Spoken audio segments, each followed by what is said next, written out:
What's up, guys? It's Jay, MorninAfterKill, and I'm back here on my road to 30. This is a series that I do on my channel where each week I go through a different year in my life and I talk about the events and memories that are more significant and have come to shape the person that I am motherfucking today. And in this episode, I am gonna be 8 years old. And I told you guys that I was a little bit of a dickhead. I was a little bit of a bastard. I used to run around the schoolyard. I used to chase girls. I was a really, really bad kid. I used to goof around in class. I never really paid attention. I was pretty much your quintessential bad kid.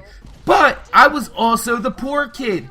But the reason I was the bad kid is because I had a lot of problems in school when I was younger about being made fun of for being poor, which led to me shitting my pants and also showed my underwear in my Alf costume. Yes, we've talked about this already a few times in the last few episodes.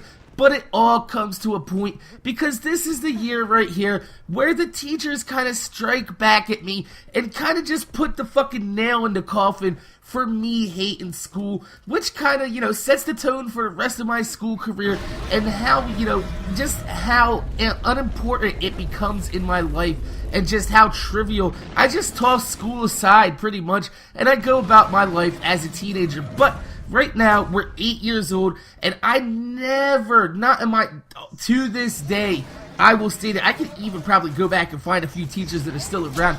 I have not done one piece of homework in my entire motherfucking life. And I know you guys are gonna be like, that's bullshit. No, I have never done one motherfucking piece of fucking paperwork at home for school. Now, they used to send homework home sometimes, and maybe sometimes while in class, instead of paying attention, I would do it, shove it in my desk, and hand it in the next day. But I would not, I refuse to do schoolwork at home because it didn't make sense. I tell the teacher, like, how would you like it if I come to your house and I ask you for help? Because my mother is too stupid. She's a motherfucking waitress, a career waitress. My mother is not a very smart person. So she couldn't help me with my fucking 3rd grade homework because I was 8 motherfucking years old. And my brother, I was already doing work on the level of the same grade that he was in. So it was pointless. I was the smartest person at my household at this time, and there is nobody around that can help me. Like I said, my neighbors were pot smokers, which I'm not saying they weren't smart, but they had other obligations. Anyway, so the teachers noticed that I'm not paying attention in class, I'm not doing my homework, and I'm still acing every fucking test. I'm talking about hundreds here. A motherfucking plus, not one question wrong. And the teachers were always like, they were dumbfounded by this. The fact that, I was a bad kid. I wasn't paying attention. I was goofing around, always running around with the girls and fucking, try to steal a kiss on the schoolyard and shit like that. Which don't do now, because now they will charge you with sexual motherfucking harassment. You cannot run around and chase girls anymore. That is a terrible thing. And I feel for all the young kids today that are trying to steal their first schoolyard kiss and end up in the back of a paddy wagon for fucking rape. And I'm just joking, it's not rape, but you know what? It's damn near close these days. Anyway, so, the teachers, they realize that I'm actually a pretty smart dude. Like, I really am. And I don't like to show it to people because this is where this all started, is they put me into these classes. These classes were called Gifted and Talented.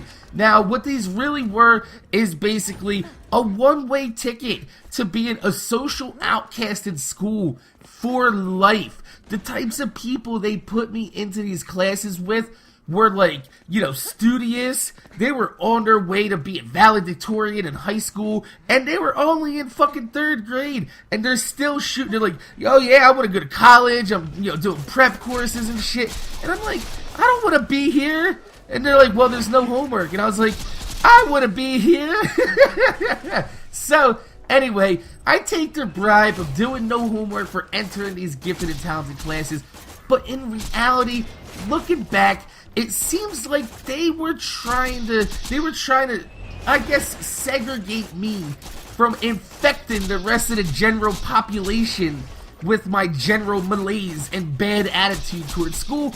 But I also earned to be there because I actually did have the, I had the intelligence, I had the book smarts to get shit done. And it really pisses me off because I told my teachers after a few months of being in these classes, like, I don't want to be in these classes, I want to come back to regular classes, because it was like only like an hour or two a day. They would take you out of the teacher's classroom, bring you down like 3 flights of stairs into the basement, into this room, and this room had like, you know what I'm talking about, it had like bright colors. I know what you're saying, it's not a retard room. It was not remedial classes, alright? There's like all types of fucking logic problems and shit, and like, you know, just things that like, you know, you had to think outside the box that normal people like thinking like they don't get these type of logic problems and shit like that. But you know, it's just it was fucking torture. I didn't want to be there. I didn't have any friends in that class. There's only like 6 of us in that class, and I mean, it was pretty cool because we did learn about like other cultures and shit that they weren't teaching in regular classes. Like, you know, they would bring in fucking food from India, like fucking little chips and shit like that, and then we would like, you know, discuss it, we'd brainstorm ideas and shit. It was really fucking gay. It really sucked ass. And I told my teachers I didn't want to be in this motherfucking class, but they wouldn't take me out. So, this right here, it just opens up a fucking like 12-year fucking rivalry with this dude. I walk into the office of the brand new principal that year, and I'm not gonna go ahead and tell you his name, but he had a Mick in his name. He was a Mick. And I'm not going Irish on anybody or saying like, you know, oh yeah, Mick. I'm not saying it. He was a Mick, an M with a little C, a big M, little C. And he really pissed me, a real big cocksucker. And I came and I brought my problems to him. I was like, look, man, you know, I don't want to be in this class. You know, I want to go back to my regular class. I don't, you know, I'm already poor. And I'm already the kid that shit my pants and showed my underwear in fucking kindergarten. Do you really want me to be, you know, the poor kid, the bad kid, the gross kid, and the fucking smart kid all in the same fucking person? It sucked, and I wanted out. And he said the one thing that I pretty much, it's carried me through my entire life, and he says, you know what? Too bad. You can't complain because nobody's gonna listen when you complain. And I was like, what? He's like, this is like, he's trying to give me a life lesson. And I understand because, you know, I actually say this saying now, you know, why complain? There's no reason, nobody's actually listening. It's true. But you don't tell a kid that who's in 3rd motherfucking grade that's having trouble in school with being a fucking bad kid, being the fucking poor kid, being a kid that shit himself, and being a smart motherfucking kid. And I'm just trying to, you know, I have like this whole identity crisis, and I'm trying to shed the fact that, you know, I don't want to be these people. I didn't want to be these people. So, you know, it seemed like at that point the only way out was to, you know, bide my time. You know, I sucked myself in. I didn't talk to anybody in school. I only had a few friends that I actually really trusted to talk to anyway. But, you know, I was like pretty much like, you know, enjoyable with everybody else. But it's like, after that, I just said, fuck it. I withdrew, and I was like, you know, in 5th grade, it's going to be over because I will be going to the inner city middle school while everybody else is going to be going to the suburban middle school because I just happen to live over top that property line where, you know, like I said, I lived in the hood. So, the hood people, we didn't get to go to the nice schools. We had to go to the shitty inner city middle school, which sucked balls. But, I'll never forget that motherfucking principal. You wanna know why? Because this principal followed me. I'm not even lying about this. This principal followed me all the way from motherfucking 3rd grade all the way till I got expelled by him in high school.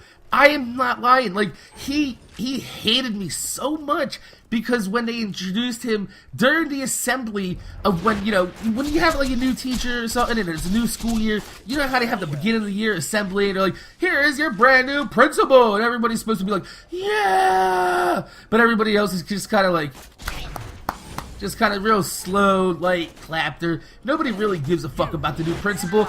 And he said his name. And like I said, it was a Mick. And I screamed out during that auditorium, during that assembly. And I was, like I said, I was the bad kid. I screamed out, McNugget! And I swear to God, for the rest of his career, everybody called him Mr. McNugget! I cursed this guy with the name McNugget on his first day of being a principal in my elementary school, and he held a personal vendetta against me my entire school career, and it actually ends up with him being the one to expel me. So it's pretty shitty. It's pretty shitty to actually have that happen.